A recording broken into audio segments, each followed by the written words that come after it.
I am very happy to be joined by Nadine Godwin, editor-at-large of Travel Weekly, because I've been following Nadine's writings for many years and enjoyed them. So thank you so much for all of that, and thank you for joining us today. Well, thank you for asking me. One of the things I want to do is talk a little bit about Travel Weekly, because to people who have been in the industry, that has been a very important source of news, with quotations around it. And as the industry changed, Travel Weekly and everything around the industry changes. Can you maybe give your view of how you see changes in the industry, how that affects the media side of it as it relates to Travel Weekly in the last 3 decades? Well, changes in the industry have meant for us, we're a print publication initially. It does mean that we now have a website. It does mean that we're delivering news on a daily basis at our website. But we still do print the newspaper. The newspaper is still our flagship, and people do still read it. I know they do. They tell me they do. I hope they're not lying. And that is the part of the business that still, it still is the heart of it. And it does change the way we do things, as I said, because we have this daily announcement of news on the web. So if something is already announced on the web, we have to update the story to a certain extent to print it in a weekly newspaper. But we still call it a newspaper. It is news. Any other changes besides the internet that you can think of? For example, does the fact that airlines does not pay agents commissions any, does that affect a print publication? The fact that the airlines don't pay commissions to travel agents anymore, most of the time, some airlines do, sometimes, it's not a blanket statement. But anyway, the fact that most of them don't most of the time affects us, because since the airlines have sort of cut the agents off, they cut us off as well. They don't buy as many ads in Travel Weekly. More of our advertising is based on the other segments of the travel industry. Lots of it's cruise related, lots of it is hotel related, and a fair amount's tour related as well, and some car rental, of course. But that was the big change for us, a specific business change for us. That doesn't keep us from covering the airlines, of course. They still matter to travel agents. No commissions or no, agents have to put people on airplanes. How do you get most places? I find it, I think I'm right, to compare the UK travel industry market to U.S., thinking that U.S. is fortunate because you have so many of such mega guerrilla tour operators there that own their own airline and hotels, and they have gone so much direct that it's nice to see in the U.S. a lot of the big tour operators are still so true blue and find value add in the travel agent distribution system.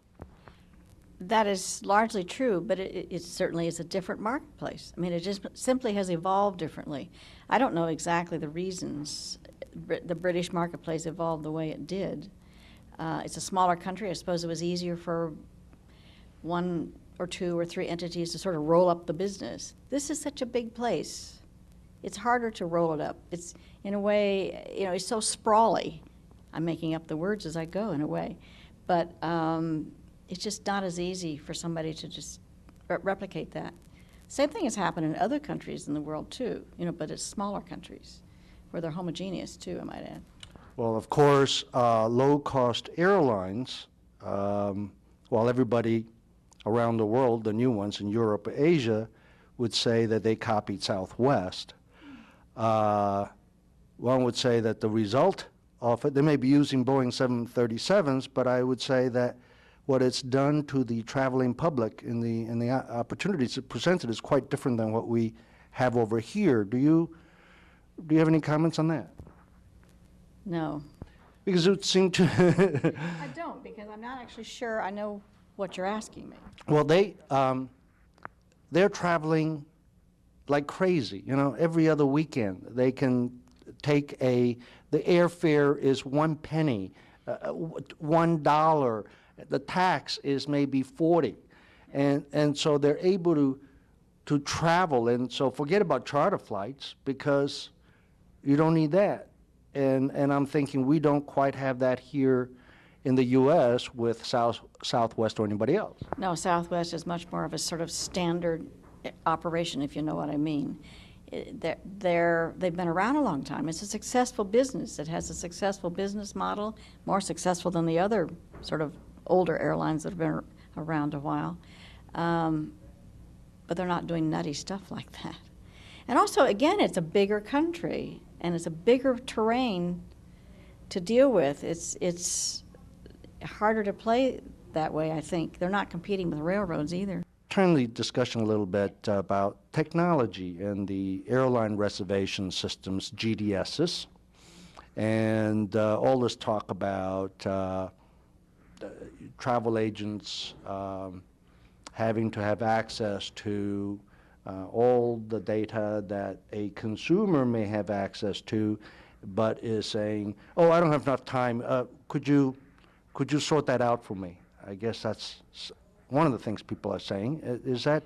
Oh, I think that is indeed one of the things that people are saying. And in fact, I have a great anecdote from a travel agent I've known for years and years who I think has had experiences that other agents have as well, at least based on what I also hear anecdotally.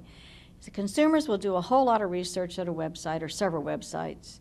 They'll print out a whole bunch of stuff, things that they think look interesting or good, but they can't figure out what to do with all of it because they can't make the choices. They can't figure out whether to book the air or to book the package, whatever it is. This one particular agent I know said that a prospective customer came in to her and said, "Well, I found all this stuff on the web. Now, what can you do? Can you do better than this?" And he puts a stack of papers on her desk with, quotes or, prices for various airfares and whatever else. And she said she picked it up and threw it all in the wastebasket. He goes, "Why'd you do that? I did all that research." And she says, "I'm the expert, and that's why you came to me, and I don't need that." And I said, "Did he stay? And did he become a customer?" And she said, "Yes." That's I like that. But what you're kind of saying is there has to be a trust there. But my question is kind of, does the agent have the tools today, in your opinion, to really get all that data that this fellow in your example went through? Well, they have the tools in that they have two kinds of tools. They have tools that are the same ones the consumer has. And they can go look at stuff on the web the same as a consumer does, except that the agent does it more often because the agent does it for a living, whereas the consumer does it specifically on this one-shot basis for a specific trip, that is. You may do it several times, but it'll be different trips. But he still isn't doing it with the frequency that the agent is doing it. And the other thing is that travel agents have access to resources provided to them by suppliers that are agent-specific, either agent-specific websites or agent-specific materials that are provided in some other way, so that there's a different layer of information that the consumer doesn't have. It's a lot of material, though. Mind you, I have some sympathy, a lot of sympathy for agents, because they do need to spend a fair amount of time knowing the product. But they seem to be doing a pretty good job, as far as I can tell, keeping on top of it. I guess Google's is great. We all could not live without it. On the other hand, to try to figure out where you want to go, what to do with Google's, it's not very good. No, well, of course, anybody who goes to a travel agent has already made a decision. He may not yet have bought anything, but he's already made a decision to consult with somebody, because he's already made a decision, or drawn a conclusion, I should say, that he cannot go ahead and make the booking on his own because he cannot either be certain that what it is he's interested in is going to be reliable and produce what it is he wants, or he's not even sure it's what he wants to do. And he does want to talk to somebody. And if it could be that only the reason he wants to talk to somebody and book with somebody is because he wants somebody to strangle when he comes back if he's not happy. I mean, people do it for that reason too. I mean, I'm exaggerating, but the point is people do like to have somebody to talk to. Some number of people like to have people to talk to before the trip and somebody to go to if something goes wrong at the end. I did not see the recent New York Times survey result article about travel agencies The article apparently talks about them becoming more relevant to consumers. What is your view, if you have any, of what's happened to the consumer's view about travel agents, say, over the last 5 years with the advent of the internet and everybody's getting on searching, versus what this New York Times article is talking about? Is that the beginning of a trend, or is it just something that just happened? All right, you're asking me about attitudes of consumers in the last few years and how they have changed. I'm not sure that I think consumer attitudes have changed greatly through all of this time period, despite the phases that I would say you have seen and I have seen in consumer press coverage of that business. Because things go through phases, and the internet, it was hot stuff. I don't mean that it's not valuable today. It's probably more valuable today.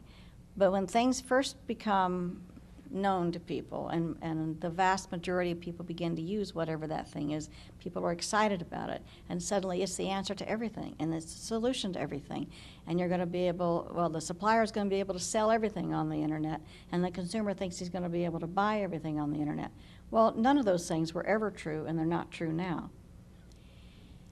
But in the meantime, at heart, consumers have still needed counseling at certain points in their lives, and they have continued to seek counseling. And travel agents, while the total number of travel agencies has gone down in this country, the amount of business being delivered by travel agents to suppliers in absolute dollar terms has continued to climb.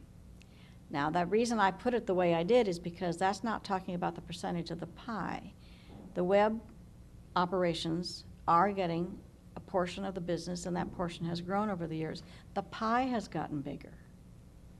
So it has continued to be that people need travel agents. It's always some of the public. Some of the public never went to travel agents. But some of the public has continued to use travel agents through this entire time period. And there are people who drifted away, went to the web, shopped at the web, decided to buy for themselves. Sometimes were not happy with what they got and have then gone back to travel agents as a result, realizing they had nobody to consult with or to help them with things if something went wrong. Do you see any changes in tour packaging? I hear a lot of talk about, of course, adventure travel's been around for a while, specialty travel's been around a lot, now sustainable tourism travel, voluntourism that I recall used to be kind of like, certainly for young people, people to people, foreign study league and things like that. What's going on with this packaging as it relates to consumer demand? Well, first of all, you see more of everything because there are more people buying everything. So we become more aware of all the different kinds of specialties that could exist within a given tour program or offered by a particular tour operator.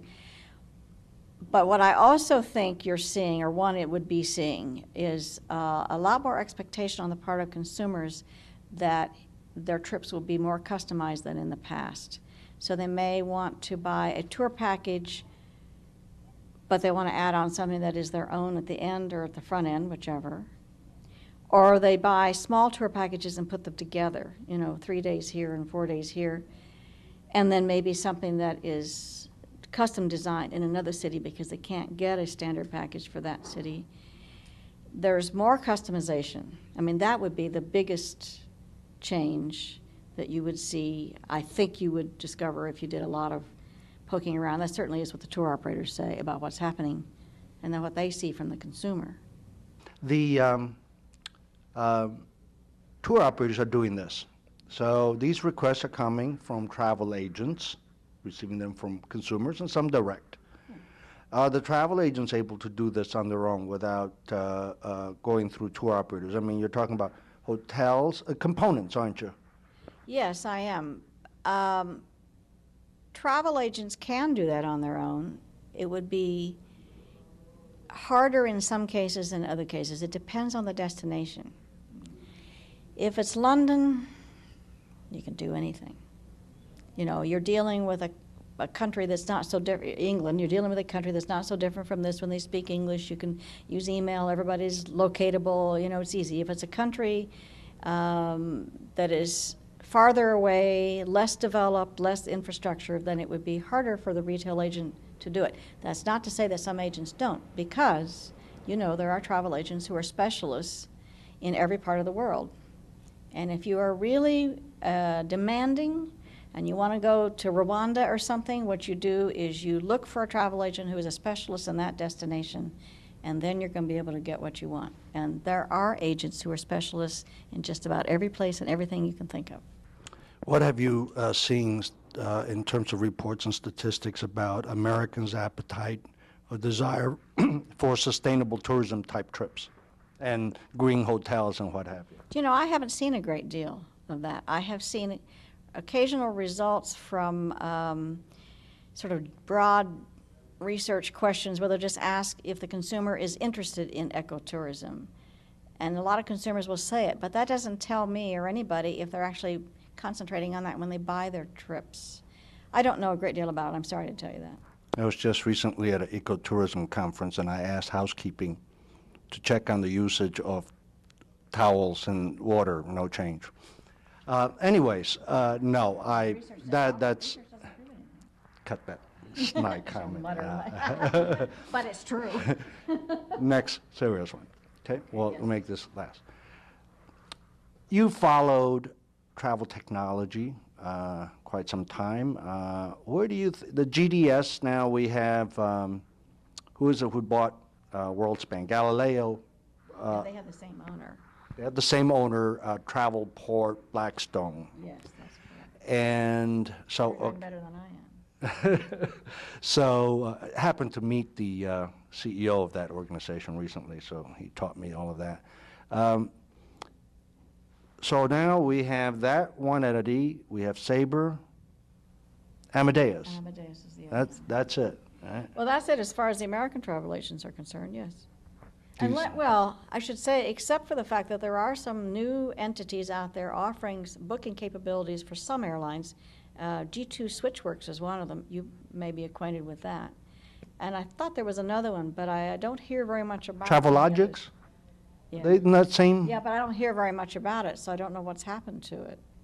I only hear about G2 Switchworks, and it's alive and I guess well, and agents are signing on for its services, and that takes some business away from the mainline sort of GDSs that we know about, have known about for a long time. But I don't think it takes that much away from them. What would you think the GDS industry will look like? Three of them, I guess you still can call it an industry 5 years from now. What would be your guess? My guess is they're going to be there in some form, and the reason is because they have information people need. Now, what form will it be? I don't know. 3 to 5 years? There may not be 4 of them, but they'll still be there. Because there are 4, even though there's 3 owners. So far, 2 of them have the same owner, but they're still separately branded. They haven't been merged. Now, data. They get their, a lot of them get their flight information from OAG. They get their fare information from this one source they call ATP Co. Right. And wherever else you can get other things. So what is it's the computing thing, right? What they do with all of that, that is the value add? Somebody needs to do it. And then whoever does it is able to charge people for providing services, whether it's accumulating the data, distributing the data, processing the bookings, processing the movement of information to someplace else. You know, there is a function, there is something being done for all the parties, and somebody's going to do it. And it's them. They're the only ones right now who know how to do it. They're the ones who know how to do it. They're the ones who have all those computers in their, with all the software that's still sitting in them. If it's going to be somebody else and with a great big change, I'll tell you, I don't have a good crystal ball, and I don't know who it's going to be or how it's going to change. So I guess if you had all the money in the world to toss at G2 or some other solution, it's to be proven whether it can handle the scale of it. Yes. It's to be That's proven- technical, not much the management, the other side. Oh, yeah, no, I understand. It's to be proven whether or not anybody else can take it over and replace the GDSs that we know today. It's more likely they're going to do the evolving themselves. Thank you very much, Nadine. It's too bad we didn't have Richard Eastman here for that last part. And He would have been so much better than I. oh, you were great. And thank you so very much. Look forward to following up with this in future events where we meet up. Okay, thanks.